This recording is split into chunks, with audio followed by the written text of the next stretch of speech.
High court के फैसले के बाद और सीएम हेमंत सोरेन जो ये फैसला लेते हैं और 20 से 22 परीक्षाओं को रद्द कर देते हैं और आगामी जो आने वाला 6 परीक्षाएं थी उसको भी स्थगित कर देते हैं। तो इन सब सारी चीजों को देखते हुए डुमरी विधायक जयराम मातो का क्या कुछ कहना है।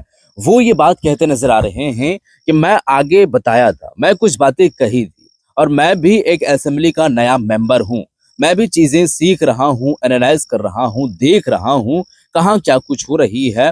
तो वो जो चीजें होती है, हो रही है, गड़बड़ियां या सही, मतलब जो भी है, कुल मिलाकर मैं अभी नया मेंबर हूं, मैं सीख रहा हूं।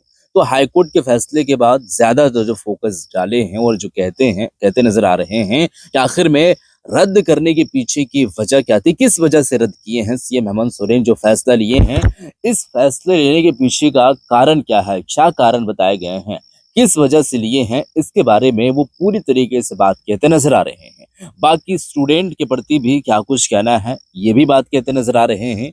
जानकारी के मुताबिक आपको मैं बता दूं और ये बात भी आप लोगों तक पहुंची होगी कि देखिए 22 परीक्षाओं को रद्द कर दिए गए थे, जिसमें से 11वीं और 13वीं के जितने भी अभ्यर्थी पहले जिसकी सिलेक्शन हो चुकी थी, जो फूड सेफ्टी ऑफिसर्स थे या फिर डिप्टी कलेक्टर वगैरह थे, तो ये जो लोग थे ये सही से सही मायनों में एग्जाम्स दे करके और एग्जाम्स पास करे थे, उसके बाद जाकर के इनकी नौकरी हुई थी।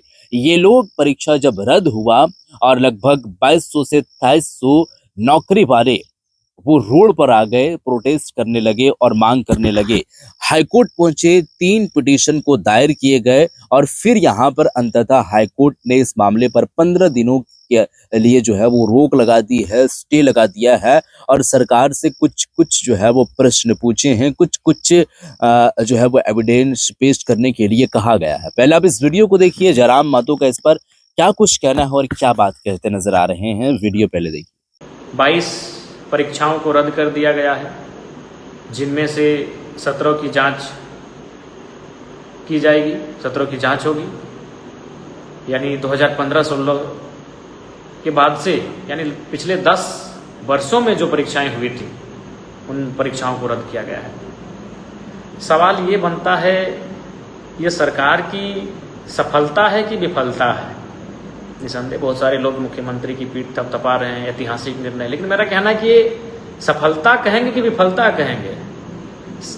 परीक्षा को रद्द करना, शायद आप सफलता कहें कि भाई परीक्षा को रद्द करने का साहस दिखाया, लेकिन जो गड़बड़ियां हुई, सारी परीक्षाएं कदाचार की भेंट चढ़ गई, सारी परीक्षाएं भ्रष्टाचार की भेंट चढ़ गई, तो ये तो विफलताएं हैं। ये सफलता कैसे? ये तो बहुत बड़ी विफलता है कि झारखंड राज्य में हम एक सही से एग्जाम कंडक्ट नहीं करवा पा रहे हैं। जेपीएससी जेएसएससी तो दूर की बात है, हम चौकीदार और होमगार्ड की जो बहालियां हैं उन पर सवाल खड़े हो जाते हैं। उत्पाद सिपाही, तमाम परीक्षाएं कदाचार की भेंट चढ़ जा रही है और बाद में कदाचार की भेंट चढ़ने के बाद उनको रद्द कर देना, ये सफलता कैसे माने? ये तो सरकारों की विफलता है। मैं केवल एक सरकार की बात नहीं कर रहा हूँ, केवल वर्तमान में जो सरकार है श्री हेमंत सोरेन जी के नेतृत्व में, मैं केवल उस सरकार की आलोचना नहीं कर रहा हूँ। झारखंड में जब जितनी भी सरकारें बनी, मैं सबकी आलोचना कर रहा हूँ कि ये सरकारों की सामूहिक विफलता है। सबने एक सोच के साथ इस राज्य को चलाया, केवल लूट लूट लूट लूट। परीक्षा को रद्द करना सफलता कैसे मानेंगे? परीक्षाओं में जो गड़बड़ी हुई, जो हजारों लाखों छात्रों के सपने टूट गए, ये तो विफलता है सरकार की। आप अपनी विफलता को सफलता का नाम दे रहे हैं उन्हें रद्द करके। रद्द क्यों करना? जब परीक्षाएं ठीक से हो, जब परीक्षाएं सही ढंग से होने लगे तो फिर इसलिए सोचने का विषय है कि सफलता है कि विफलता है। निसंदेह ये सरकारों की विफलता है। और साथ ही साथ मैं आपको स्पष्ट कहना चाहूंगा कि सीबीआई जांच की बात को लेकर मैं आज भी अडिग हूं, लेकिन मैंने स्पष्ट कहा था कि ये छात्रों का आंदोलन है। छात्र जो निर्णय लेंगे हम उनके निर्णय के साथ हैं। अब छात्रों ने धरना समाप्त करने का घोषणा किया है तो मैं उनके साथ हूं, लेकिन मेरा भी मानना है सीबीआई जांच या उच्च स्तरीय जांच होनी चाहिए थी। चूंकि हम लोग अभी युवा विधायक हैं, भले विधायक हैं, लेकिन जिंदगी के बहुत सारे नियमों को, कानूनों को, न्यायालय के दांव पेंच को, तर्कों को, तथ्यों को अभी बहुत कुछ सीखना है। और लेकिन मेरी एक समझ ये कह रही है कि एक नोटिफिकेशन से, अभी बहुत सारे अनुभवी लोगों से मेरी बातचीत हुई, मात्र एक नोटिफिकेशन से ये सारी 21-22 परीक्षाएं रद्द हुई हैं, तो संभवतः जितने भी अभ्यर्थी हैं वो न्यायालय जाएंगे और एक नोटिफिकेशन को तो स्टे लगाने की बात आएगी। मेरा मानना है कि इन परीक्षाओं को रद्द करने के साथ साथ सरकार को ये करना चाहिए था कि परीक्षाओं को रद्द करने के साथ साथ, चूंकि सीबीआई जांच की बात तो हम लोग कर ही रहे थे, कैविएट दाखिल करना चाहिए था सरकार को।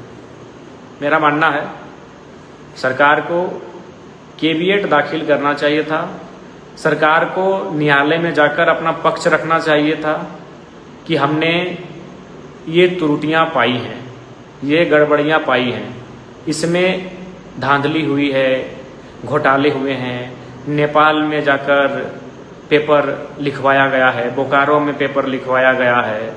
ये उन्हें अपना एक तर्क रखना चाहिए था, अपना पक्ष रखना चाहिए था, मतलब जिसे हम लोग कैविएट दाखिल करना कहते हैं।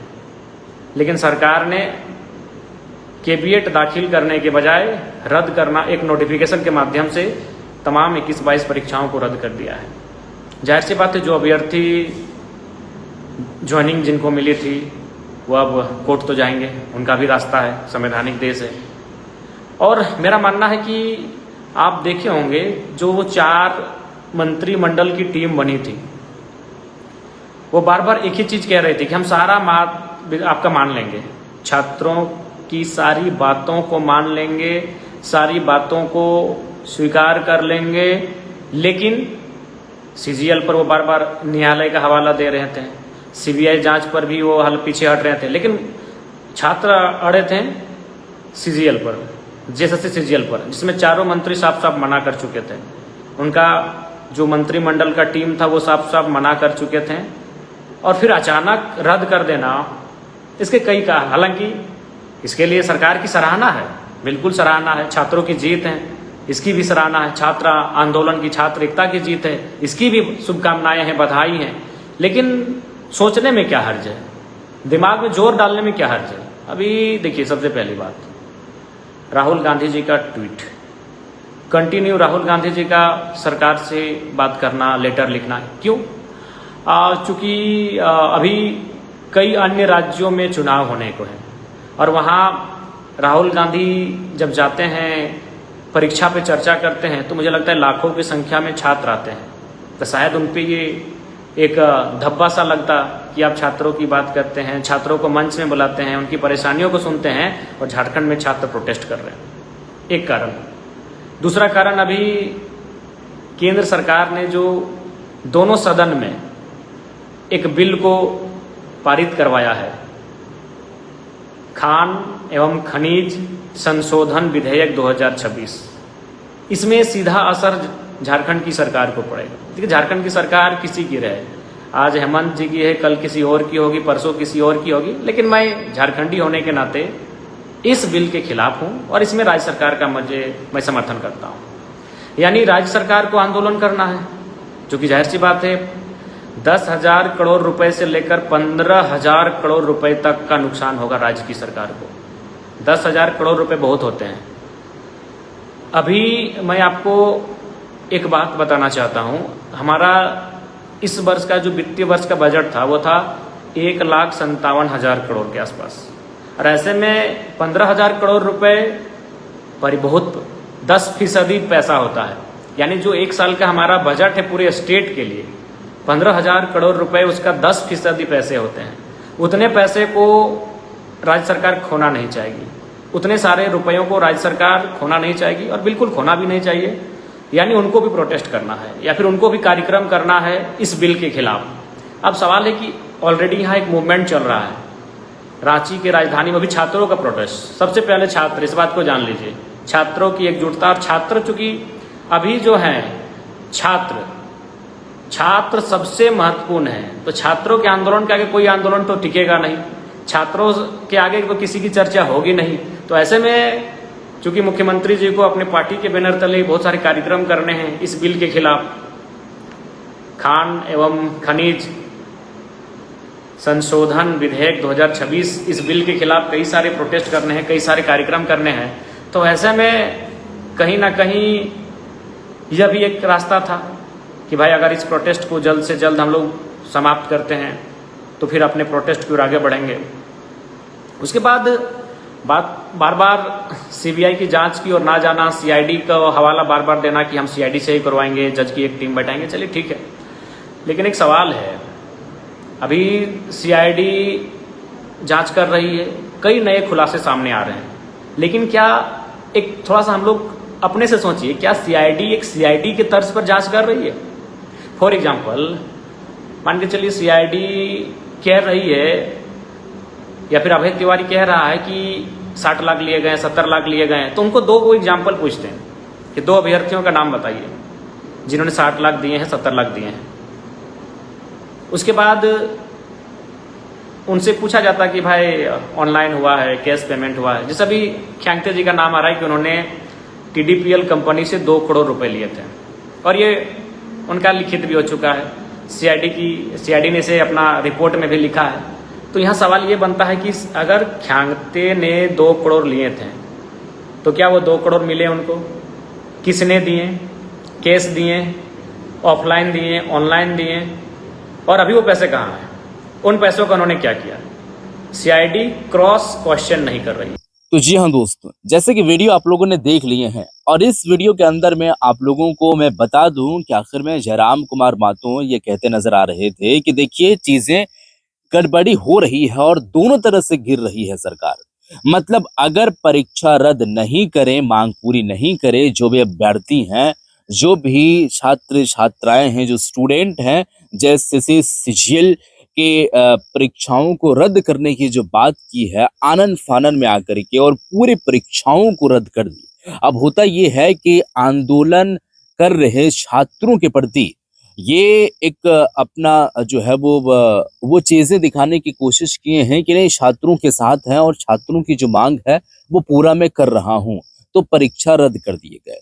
अब जो परीक्षा रद्द कर दिए तो छात्रों की मांग पूरी हुई, कुछ दिनों के लिए वो लोग रोक लगाए, स्थगित किए प्रोटेस्ट, और वहां से वो लोग चले गए। अब दूसरे दिन जब सोमवार को देर रात ये फैसला सुनाया जाता है और परीक्षाओं को रद्द कर दी जाती है, तो जो जिनकी सिलेक्शन हो चुकी थी, जो सालों साल से 2 साल 3 साल 4 साल से जो डिप्टी कलेक्टर के रूप में, या फिर अगर मैं आप लोगों को बात बताऊं तो एफएसओ यानी कि फूड सेफ्टी ऑफिसर्स के रूप में जो काम कर रहे थे, वो लोग पूरा आक्रोश होते हैं और वो सड़कों पर उतर जाते हैं। उन लोगों का कहना है कि कल तक हमारे पास नौकरी था, आज हमारे पास कुछ नहीं है। तो सरकार दोनों तरफ से घिर जाती है। अब यहाँ पर अंततः हाईकोर्ट यानी कि वकील ये लोग हायर करते हैं और वकीलों के जरिए हाईकोर्ट में पिटीशन दायर करते हैं। हाईकोर्ट इस मामले में ऑन द स्पॉट फौरी तौर पर रोक लगा दी जाती है। ये बातें सुन करके अब स्टे है, कुछ दिनों के लिए रोक लगा दी गई है। आगे क्या कुछ होगा वो आगे पता चलेगा। तो जयराम कुमार महतो का ये कहना है कि ये चीजें पता थी मुझे पहले से, और मैं ये बात कहा था कि ये बात हाईकोर्ट में जाने से स्टे लगाएगा, रोक लगाएगा, और कुछ प्रक्रिया जो है जांच की वो अपने थ्रू से वो मतलब एविडेंस के तौर पर मांगेंगे। तो यहाँ पर देखा जाए तो हर तरीके से एग्जाम्स जो कंडक्ट करवाते हैं, एग्जाम्स करवाते हैं, उसमें गड़बड़ियां होती है। चाहे वो जेटेट की परीक्षा हो, सीजीएल का परीक्षा हो, या फिर जेपीएससी का परीक्षा हो, या फिर जेएसएससी का परीक्षा हो, मतलब कोई भी परीक्षा, हर परीक्षा में कुछ न कुछ गड़बड़ियां देखने को मिलती है। तो इस पर दोस्तों आपका क्या कुछ कहना है, आपका क्या कुछ ख्याल है? हाईकोर्ट में ये बात पहुंची है, हाईकोर्ट का ये जो बात था, इस पर आप लोगों का क्या कुछ कहना है? और जयराम कुमार महतो जो बातें कहते नजर आए हैं, इस पर आपका क्या कुछ कहना है? कमेंट सेक्शन में कमेंट करके जरूर बताइएगा और इस वीडियो को शेयर कर दीजिएगा। मिलते हैं फिर एक नई वीडियो के साथ, तब तक के लिए।